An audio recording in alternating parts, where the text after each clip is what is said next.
Okay guys, today I was trying to mow the yard and I was having some problems, and it turns out I had a bent blade. I've got a one that really needs sharpened. I've already straightened the bent one. But anyway, I just thought since I was doing it, I'd show you guys how I do this. And if you notice, these blades are pretty well gone. You really should never sharpen them like that to mow a yard. The old man that had this mower, he used it basically as a brush hog, and that's why he's done that. But usually when they come out and they're straight, you don't want to round them off. You just want to sharpen them, and as you continue to sharpen them back, do not sharpen the edges, because that actually shortens them. And when you do that, you'll end up on a two-blade system especially, you'll end up having a gap, and that gap will get wider and wider and wider, and before long you're going to have a stripe down the middle every time you mow. So anyway, I've already sharpened this one. I don't know if you can see that, but thought I'd show you how I do it real fast. I've got a blade balancer here. If you don't have blade balancer, Phillips screwdriver. This is actually a Torx, but Phillips screwdriver. Put that dude in the hole. This one's not bad. It's a little heavy on that side. If it's the kind that has the star in them, you'll have 2 notches down and 1 notch up. Find that 1 notch that's up. Put your screwdriver right in that notch, and that's how you can balance it.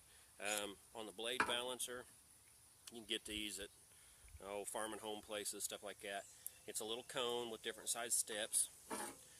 What you do is you find the size step that's closest to what your blade is, and you try to center it. You let it sit. You know, depending exactly how you get it on there, it'll change it. It's not bad. One thing I want to point out, I got a little bit of grass on here. If you have big clumps of grass on here, knock it off with a putty knife or whatever, because that will affect how your mower vibrates, the balance, and especially when you're sharpening them. So anyway, I'm going to run through this real fast. I'm going to sharpen one side, show you how it won't balance, just to show you what it looks like. And what I'm using here is a salvage magnet. It's stuck to the bottom of the table. I just lock the blade to it. It holds plenty good enough to sharpen these with. Stick that down. Safety equipment. We'll see if we can get this done real fast.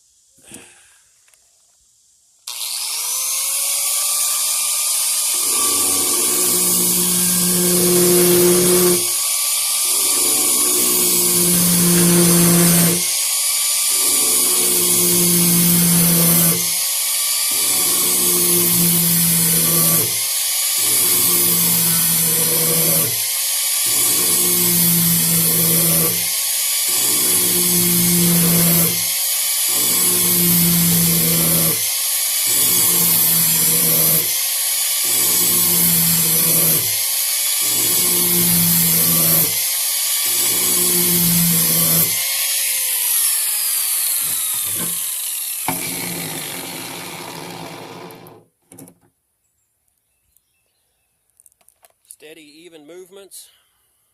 You see, you get a nice smooth edge. I'm not quite done with it yet. You can still see it's a little flat on the edge, but that's okay. I'll finish it up here in a minute. So now we should be heavy on this side, and see how she drops. She's heavy on that side.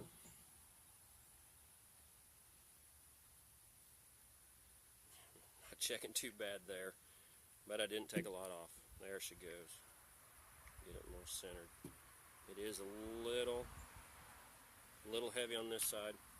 We'll do that side real fast.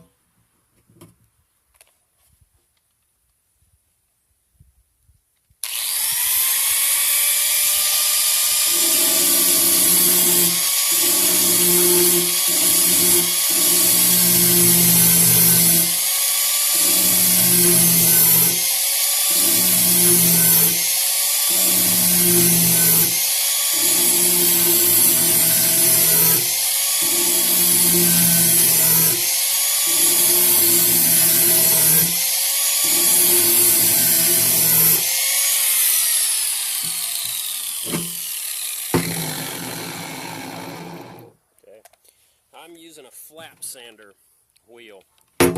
You can use an angle grinder wheel, you know, an actual grinding wheel.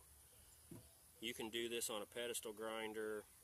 I've found it's easier to maintain the angle and everything doing it this way. I mean, I'll sharpen them on a pedestal grinder if I need to, but that don't look too bad. Yeah, that's not too bad. I need to sharpen both of them a little more, but you don't want to sharpen them to the point you start turning colors. You start turning brown or blue especially, you want to let off, and or put some water on that blade and cool it off, because that softens the metal and it ain't going to last. So anyway, guys, that's just another one of these things we're doing around here. Hopefully I can show you something. Thanks for watching.